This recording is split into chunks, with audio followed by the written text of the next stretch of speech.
this is Frode and welcome back to Actualize Notes TV.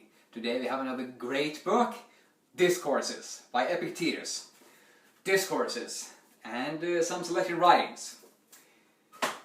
Epictetus was born as a slave and then became an influential Stoic teacher, philosophy.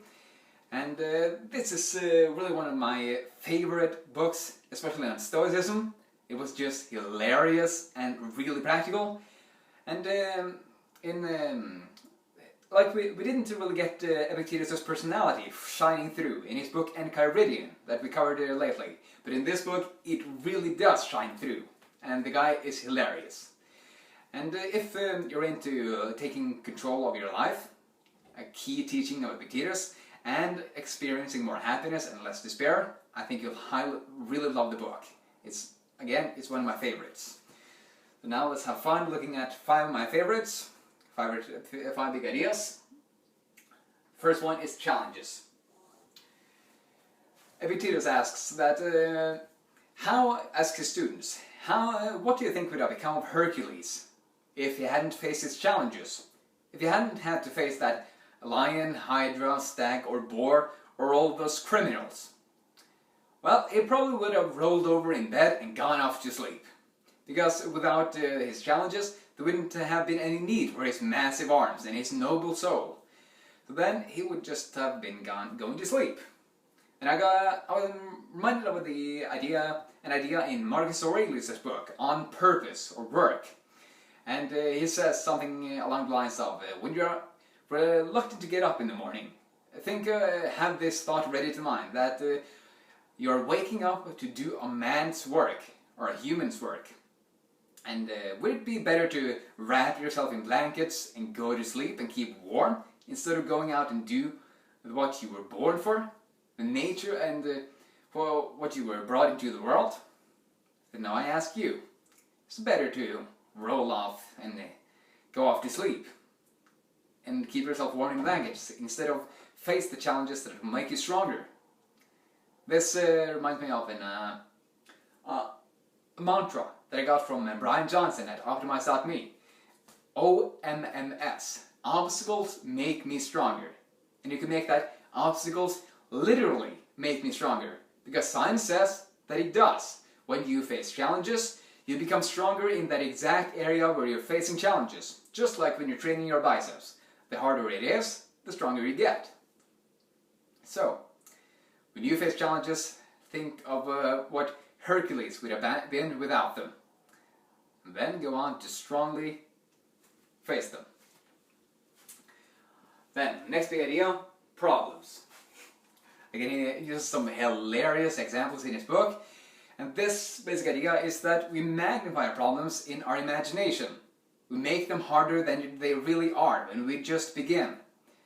And he uses 2 examples. First, when he says that when I'm in a boat out at sea and I look into the deep of the water or all of the sea around me, I freak out and think about that if I fall out I have to swallow all of this seawater. But I don't really realize that a few bottles would pretty much do me in. And if there's an earthquake, which it often was where I lived, I imagine the whole city coming rumbling down on me, when one small brick would dash my brains out. And in the same way, we compound our problems.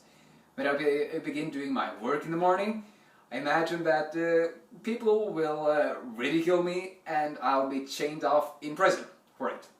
Or when I'm going out to say hi to a stranger, I imagine that my heart will burst out of my chest or my stomach will crash through the floor. But none of those things happen when I just start. And in this book, Time Warrior, Steve Chandler talks about the same idea. And he says that we have to split the atom. The atom is a really small thing. But if you're familiar with atomic bombs, it becomes really powerful when it is split. And this splitting the atom is the equivalent of just starting. What can I do in 3 minutes? Ask yourself that for the thing you fear, or the thing you feel resistant to start. And if 3 minutes is too much, how about half a minute? In his book, Solving the Procrastination Puzzle, Stephen Pitchell shows us this with deep research. And he says, and he concludes with, just get started. Once you start a task, it is rarely as bad as you think. This helps me every single morning when I start my work and I start my workouts. So what it is that you need to get done, and what is the smallest first step you can take to get yourself going. Get clear on that? So go on to the next big idea. Patient. How do you become patient? Well, Epictetus has a really great picture. He says that if you desire a fig, I will tell you to be patient. First, the tree. This is a bad representation of a tree. The tree must bring for the tree must flower. Then it must bring forth fruit. Then that fruit will ripen, and then you can have your fig. Same with our lives. We want to get results instantaneously, so we need to watch the process patiently. Just like when the fig flowers, becomes a fruit, and ripens, so we can eat it. And I read a deep work by Cal Newport second time lately, and I found this really useful idea. He talked about lead and lag measures. Lead and lag measures when you want progress. So lead measures, that's pretty much based on time. How much time am I, for example, spending on deep work in order to read, write and teach these videos? That is the lead measure. How much time do I spend? The lag measures, that's how many books I read, how many notes I write, and how many videos I teach. Other lag measures are how much better I become at finding good ideas, how much better I become at writing, how much better I become at teaching. Those are all lag measures. They come later, when the fruit has ripened. And I use a really great system for this, which is on the wall behind you, and where I have split, I learned it from Cal Newport, and split into, use this piece of paper, and on the horizontal line you measure your weeks. What week is it? For example, 1, 2, 3, 4, all the way to 52. And down you measure your hours. So you have week 1. 1, 2, 3, 4, 5, 6, 7 hours. And that is your lead measure.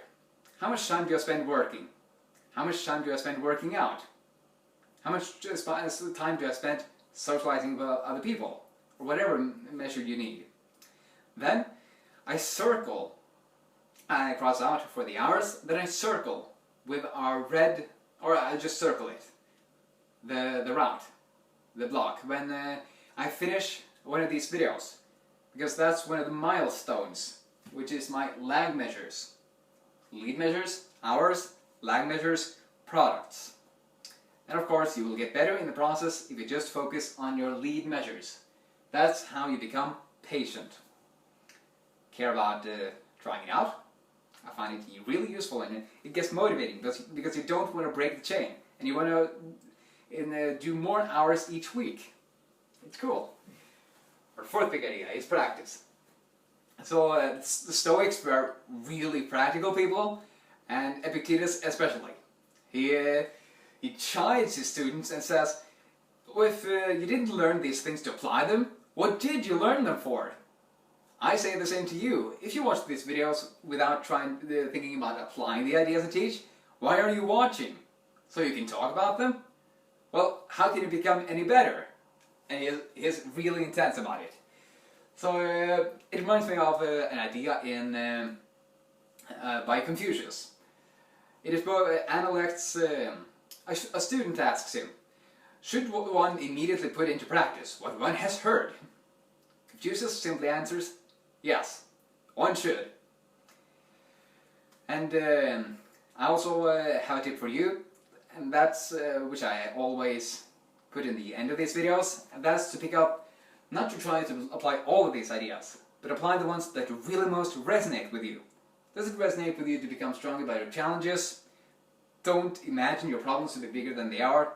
Patiently log lead measures, your hours spent on doing a thing, and do you want to put into practice what you hear?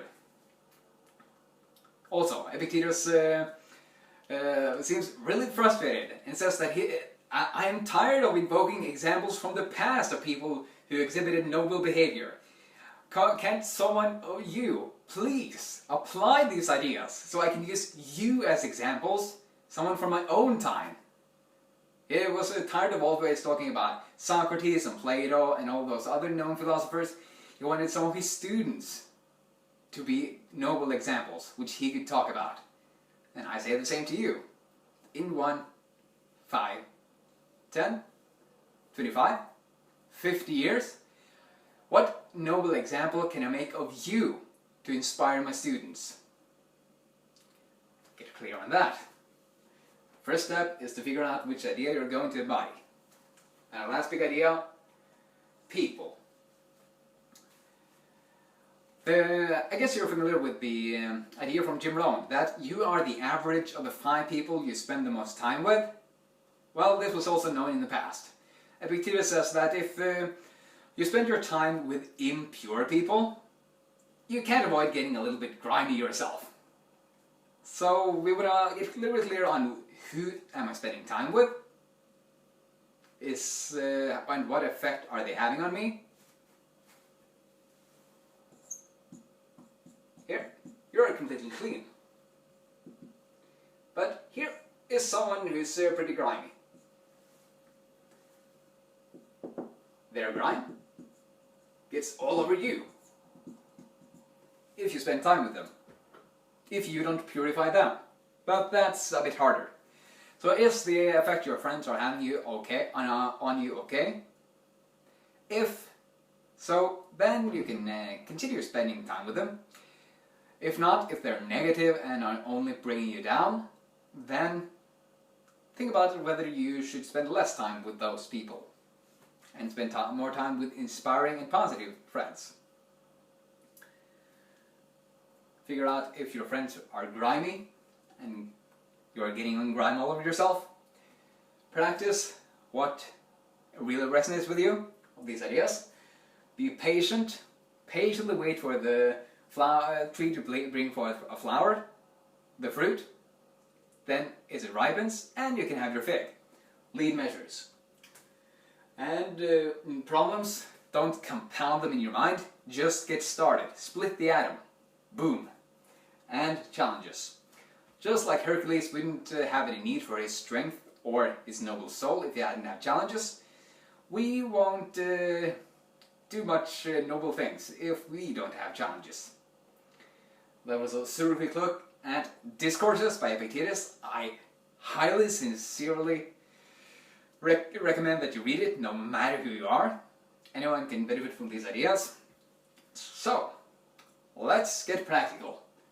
Which one idea resonated the most with you, that inspired you to want to take some action? And what is the practical behavior you are going to engage in to embody in it more consistently starting today? I'll get clear on that. Had a blast reading the book and teaching this video. For now, have another awesome day. Look forward to sharing more. See ya.